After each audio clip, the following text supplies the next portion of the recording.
বিষয় হবে সেটা হচ্ছে ইরানকে তাদের সংহত হতে হবে, কারণ ইরান যদি এটার কোনো প্রতিশোধ না নিতে পারে, নিজের প্রতিরক্ষা ব্যবস্থাকে সংরক্ষণ না করতে পারে, তাহলে ইরানের রিজিম এই ক্ষেত্রে আসলে কন্টিনিউ করবে কিনা। মুসলিম দেশগুলো যে রয়েছে, মুসলিম দেশগুলো এখনো নিশ্চুপ কেন? এটা হচ্ছে কি, এটা একটা দুর্ভাগ্যজনক, ওআইসি প্রায় 57 জন সদস্য রাষ্ট্র আছে, এর মধ্যে অন্তত গোটা দশেক রাষ্ট্র আছে যাদের মাঝারি ধরনের সামরিক সক্ষমতা আছে, কিন্তু এইসব রাষ্ট্রের মধ্যে একটা ঐক্যবদ্ধ সিদ্ধান্ত নেওয়ার পরিস্থিতি কিন্তু এখনো নেই।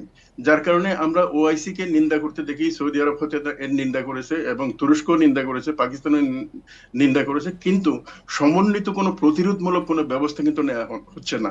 এবং এটা না নেয়ার যে পরিণতিটা দাঁড়াবে সেটা হচ্ছে কি, ইরান যদি আজকে ইসরায়েলের কাছে পরাজিত হয়, এটা শুধু ইরানের পরাজয় হবে না, এটা দেখা যাবে যে শক্তিশালী যেসব মুসলিম রাষ্ট্রগুলো আছে সবগুলোর সমন্বিত একটা পরাজয় আসবে।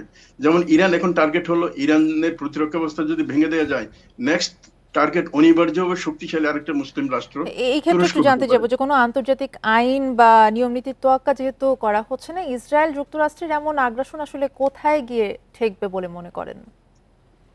এটা আসলে লম্বা একটা যুদ্ধ মনে হয় নেতানিয়াহু শুরু করেছেন, এটা ওনার বক্তব্যের মধ্যেই আছে। ইরানের সাথে যুদ্ধ মানে হচ্ছে গাজার যুদ্ধ অনেকটা শেষ পর্যায়ে চলে আসছে, এখন নতুন একটা ফ্রন্ট ওপেন হলো। ইরানি ফ্রন্ট যদি শেষ হয়ে যায় তাহলে নতুন আরেকটা ফ্রন্ট হবে, সেটা হচ্ছে সিরিয়া হতে পারে, অথবা তুরস্ক হতে পারে, অথবা আশপাশের আরো রাষ্ট্র হতে পারে। এখানে ইসরায়েলের একটা তাদের পুরনো একটা পরিকল্পনা আছে, সেটা হচ্ছে ইসরায়েল রাষ্ট্রটাকে একটা বৃহত্তর পরিষদ দেয়া, বৃহত্তর ইসরায়েল প্রতিষ্ঠা করা। এবং সেটা যদি করতে হয় তাহলে কিন্তু আশপাশের যতগুলো শক্তিশালী রাষ্ট্র আছে, ইজিপ্ট, জর্দান, তারপরে সিরিয়া, তুরস্ক, সবগুলোর সাথে তার একটা সংঘাত তৈরি হতে পারে।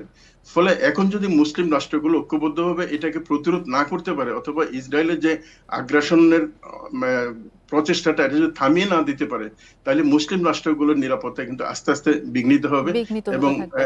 জি। অনেক ভূখণ্ড হারাতে হতে পারে। জি, আপনাকে অসংখ্য ধন্যবাদ আমাদের সাথে যুক্ত হবার জন্য।